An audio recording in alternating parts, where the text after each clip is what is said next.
Hello, and welcome to another episode of A Manic Odyssey. Have you heard of dialectical behavior therapy? It's starting to hit the mainstream zeitgeist. For example, the Marvel TV series She-Hulk has the Hulk teaching She-Hulk dialectical behavior therapy.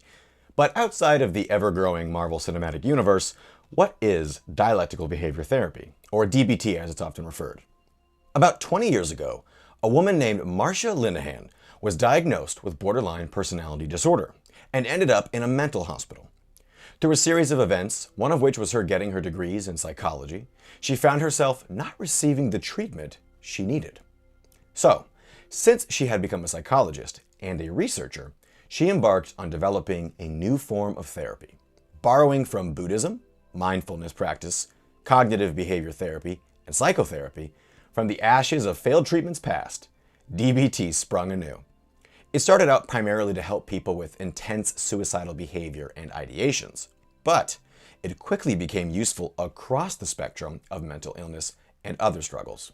Now, DBT is the go-to treatment for people with borderline personality disorder, and it's helped countless people with other diagnoses, struggles, and symptoms too. The moral of the story may be, sometimes, if the thing you need does not exist, you might have to create it yourself. And who knows how many people you'll help in doing so.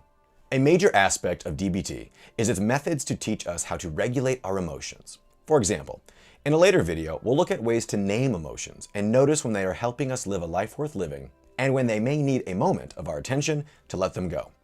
It balances the desire to change where you are in life with the practice of accepting where you are now.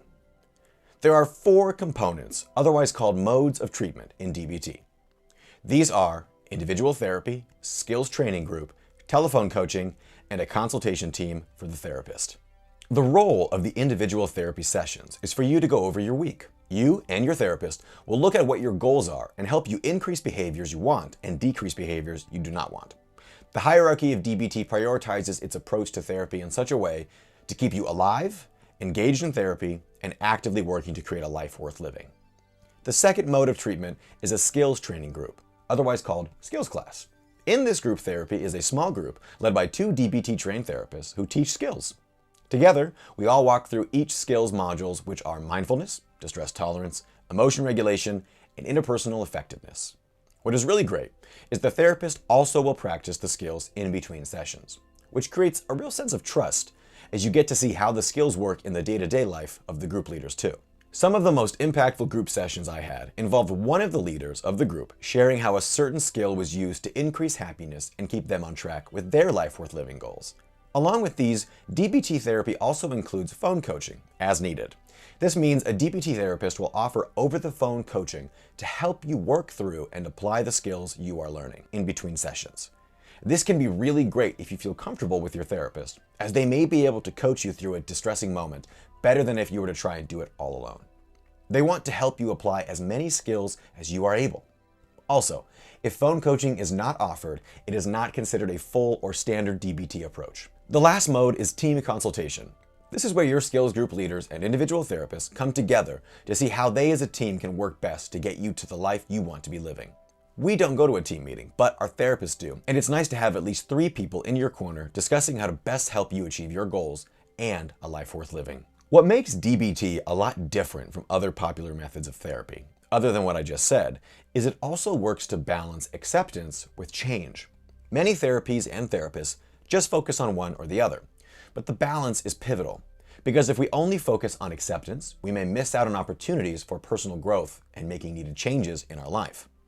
Then, if we only focus on change, we may be quicker to make judgments about ourselves and be mean to ourselves, which is not very helpful either. It's all about balance. So, what skills can we learn in DBT? There are 4 modules or groups of skills that act as umbrellas of sorts, and under each are specific skills to learn to empower yourself to lead the kind of life you want to be living. The skills modules can be broken up into some that are more change-focused and some that are more acceptance-focused. The first acceptance module is mindfulness. In DBT, mindfulness is considered a core skill. The term mindfulness gets tossed around a lot in different settings. In DBT, being mindful means being present in the current moment with full awareness so that we can choose how to act with intention rather than instantly reacting to a situation.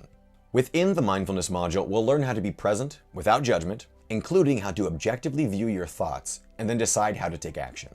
The second module is distress tolerance, which is both crisis survival skills and reality acceptance skills. The crisis survival skills help us tolerate stressful situations without doing something that makes them worse.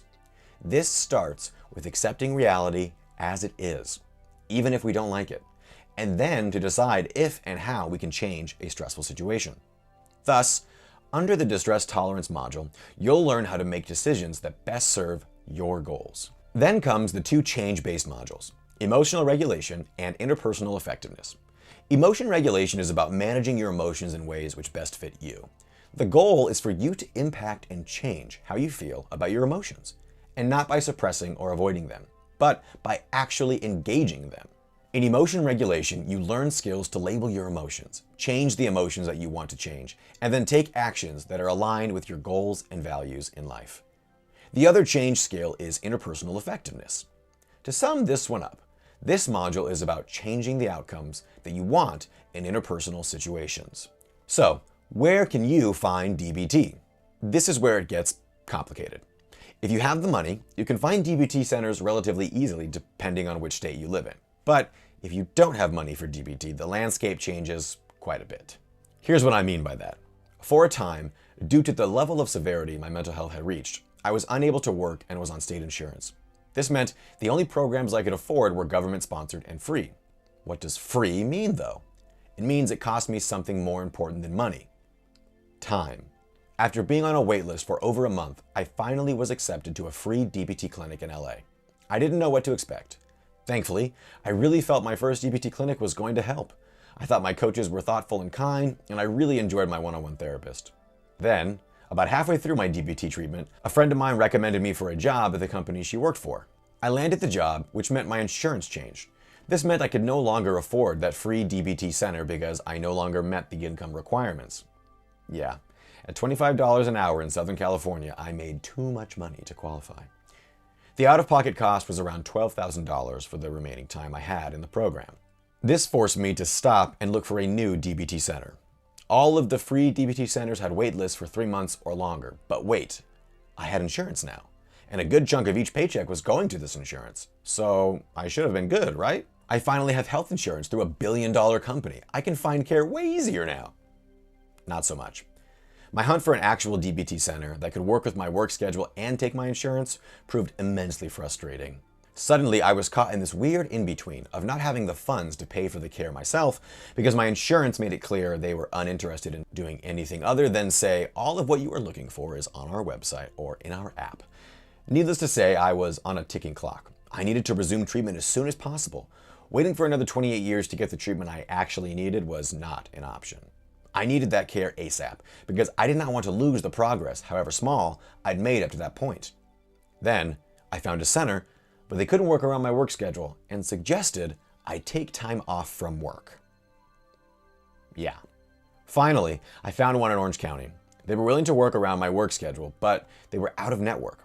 So, they thankfully agreed to do a single case agreement. In insurance, a single case agreement, also known as SCAs, are contracts between an insurance company and an out-of-network provider.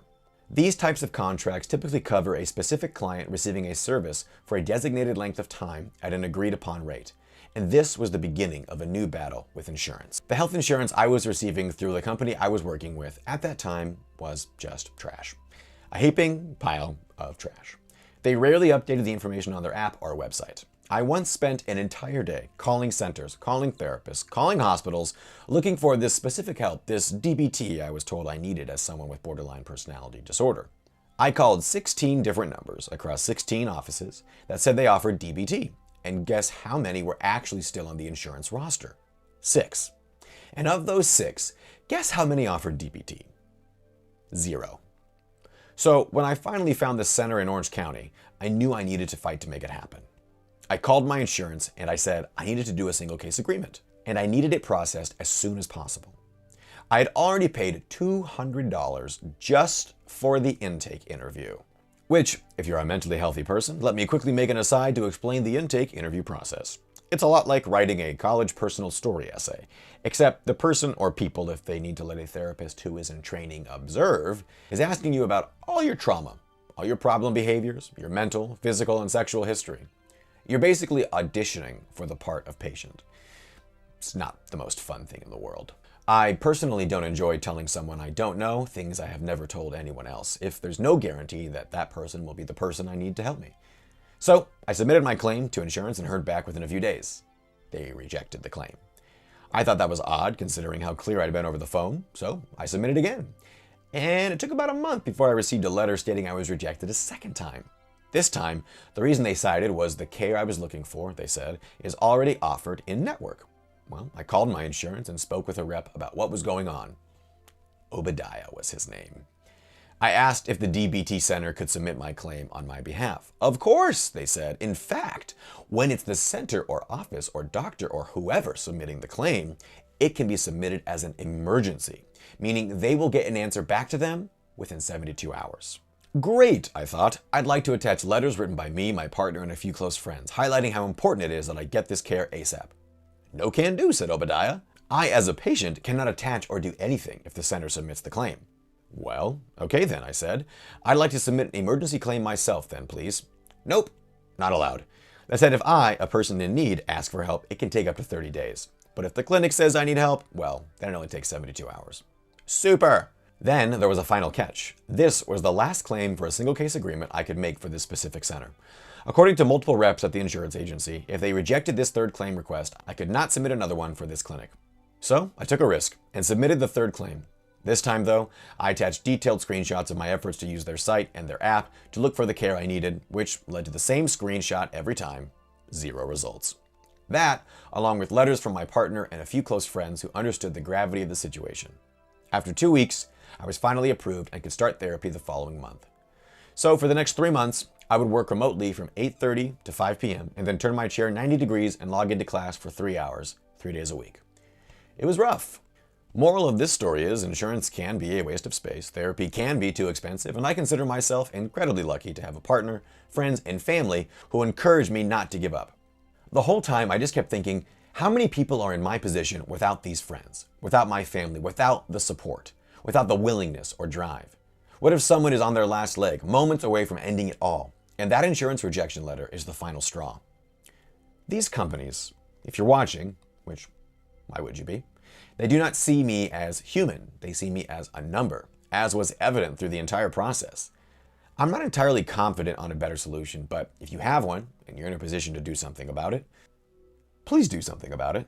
Because there are millions of people who don't have a month, a week, or a day, or an hour to wait and argue with insurance, or be transferred 4 different times.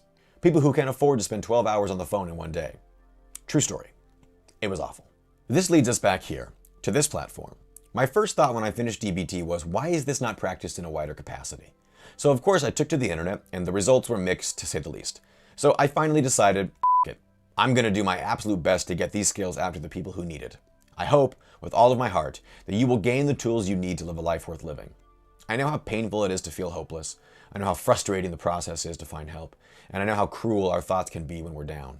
Remember, you are not alone. There is a life out there for you that is worth living. And I believe with the right tools, happiness, joy, and purpose are within not just my grasp as I practice these skills, but yours too, as you learn them and I relearn them together.